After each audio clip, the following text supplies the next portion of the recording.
It's almost like you can only give what you were given. Absolutely. And so that's in line with what you are seeing clinically. Absolutely. Is helping them relearn, or maybe for the first time notice a void in a way that they were parented, which then helps them understand why maybe they have a struggle, which then gives them some kind of insight into how they can help themselves. Yeah, absolutely. And they may not even be aware of the idea that, gee, I should have gotten this from mom and dad and I didn't.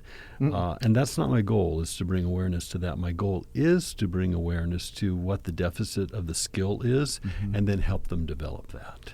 And so you say that these pillars they begin with encouraging, rescuing, comforting, gently correcting, and then celebrating. And can you just quickly just expand a little bit on each, starting with what does it mean to encourage in the context of this conversation?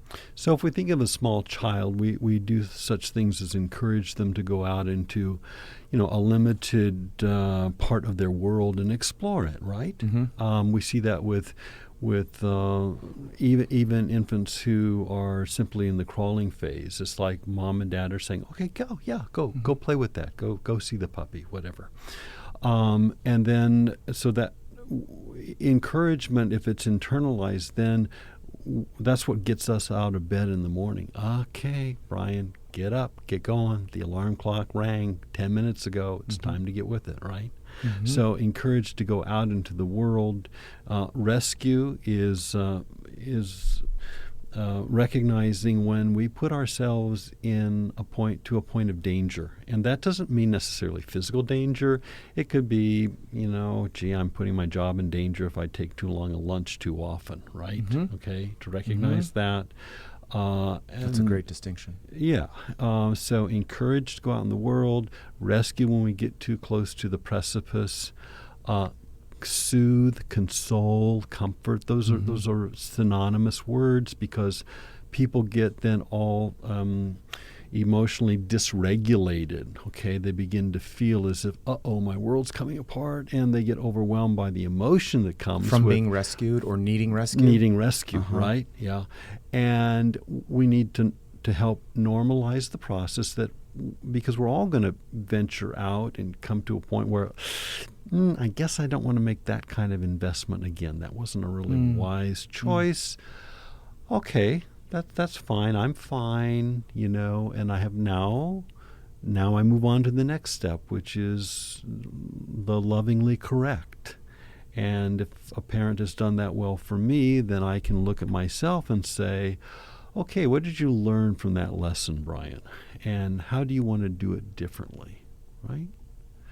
And then the celebrate, and I don't think everything everybody does should be celebrated all the time. In other words, I'm not for giving everybody a medal just because they woke up. Wait, ninth place morning. trophies aren't a good idea? Ninth place That's trophies. a different episode. That's right. Yeah. But I do think it's important that we say, hey, I may have not done that perfectly, but I don't want to lose track of my other attributes, the rest of my skill set. I don't want to become a perfectionist that is hypercritical of myself. So just to restate, encourage, rescue when we get to a dangerous point, soothe, console, comfort ourselves when we get disturbed by that emotionally, lovingly correct ourselves, and then celebrate our own uniqueness. This is so good. I was just making some notes because I want to squeeze in these two thoughts that this is how you know you're on something really good, is when you're hearing a new concept, and the more time you spend in it, the deeper it gets, the richer it gets. Yes. And I'm making Absolutely. interconnections the Sure. deeper I go. Sure. I have always said, felt, shared, coached in terms of all growth takes place at the edge. Yes. And so don't be afraid of the edge. Right. And when you go to the edge, you are likely going to experience the pains and need rescuing. And it's almost, as you were speaking and I was writing, I was saying, man, it's in this moment of being rescued that we ultimately assign a meaning to the experience, which for our future self goes a long way in dictating whether we're going to come to this edge again at all, or if we're going to come to it again with some learning, with the idea of how we're going to expand our capacity, our ability, our capabilities. And it's really fascinating to me as you see people who are stuck wherever they may be stuck. I wonder how much of that, is just a consequence of either not appropriately being rescue, or comforting, to where you assigned a negative, not a non-empowering meaning to that experience. I won't go there again. I won't get hurt. I won't. It just is really. Yeah, and I love that you're bringing that up, because just because we went to the edge and maybe stepped over a little bit doesn't mean we need to run back and never explore the horizon again. Yeah. But some people have been taught the way they grew up, oh, that's terrible. You exposed yourself to some danger, some risk. Well, everything that's worth doing has some risk involved. When I explore the edges, that's where I learn, okay, how do I navigate that better?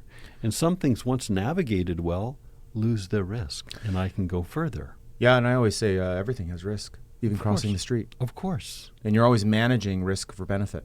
Right. But if you've determined that there is no benefit or it's not worth it, you will not take the necessary risk to cross the street or whatever. Exactly.